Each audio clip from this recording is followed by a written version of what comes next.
This PowerPoint presentation is on the New Jersey Plan versus the Virginia Plan at the Constitutional Convention of 1787.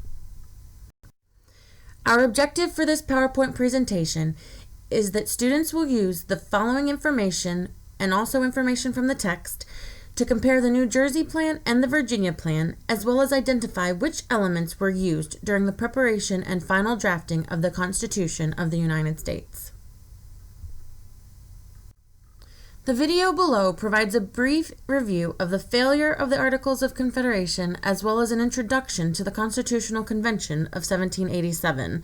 This provides us a good gateway into our presentation. The Constitutional Convention of 1787. As we have seen, the Articles of Confederation resulted in a federal government that was too weak and decentralized to have any power or authority over the fledgling states. As a result of the failure of the Articles and demands for changes and improvements began coming from all states, the Constitutional Convention of 1787 was formalized. The Constitutional Convention met in Philadelphia with the initial goal of revising the Articles of Confederation. The Articles were considered weak because all states retained their sovereignty and the federal government was only tasked with common defense and general welfare. This led to an entirely too weak federal government, arguments amongst the states themselves, and all states refused to support the federal government with any financial backing.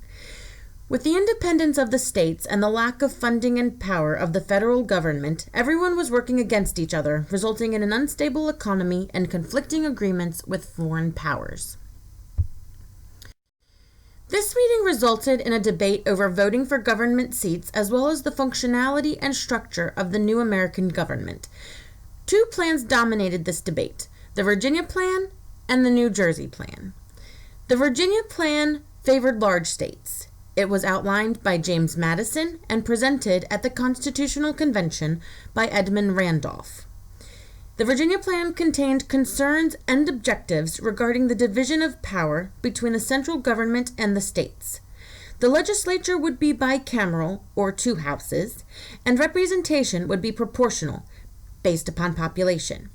The chief executive would be chosen by the legislature, the judiciary would be chosen by the legislature, and the plan proposed the creation of three new federal branches: legislative, executive, and judicial.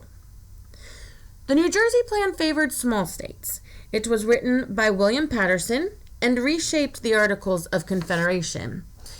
One of the points of contention was that this plan called for a unicameral legislature, or one house, in which all states would have an equal number of votes. Also under the New Jersey Plan, the federal law would be the supreme law of the land, and the state laws which ran counter to federal statutes were to be voided. Those states present at the Constitutional Convention quickly rejected the New Jersey Plan, but those states in attendance also could not reach an agreement on the Virginia Plan either. Out of this disagreement came the Connecticut Compromise. The Connecticut Compromise was written by Roger Sherman, and it was agreed to during the Constitutional Convention of 1787. The Connecticut Compromise, as the name suggests, was a combination of the Virginia and the New Jersey plans. Under this compromise, there would be a bicameral legislature where the House of Representatives would be apportioned by population, which is what was outlined in the Virginia Plan, and the Senate granted equal votes per state as outlined in the New Jersey Plan. The goal here was to appease each group, both the large states and the small states. All of these points under the Connecticut Compromise were agreed to under the Constitutional Convention of 1787, with the majority of the points being from the Virginia Plan, while choosing a couple of points from the New Jersey Plan. However, additional modifications were required to these agreements and the Connecticut Compromise before the states reached an agreement that would eventually become part of the Constitution, such as revenue bills would originate in the House, Senate delegations were severed from the state legislatures, and senators would no longer be required to vote as a bloc. While this concludes overview and introduction of the New Jersey and Virginia plans, I did find this fun little music video created by another instructor. So if you would take a listen and remember this information for the test.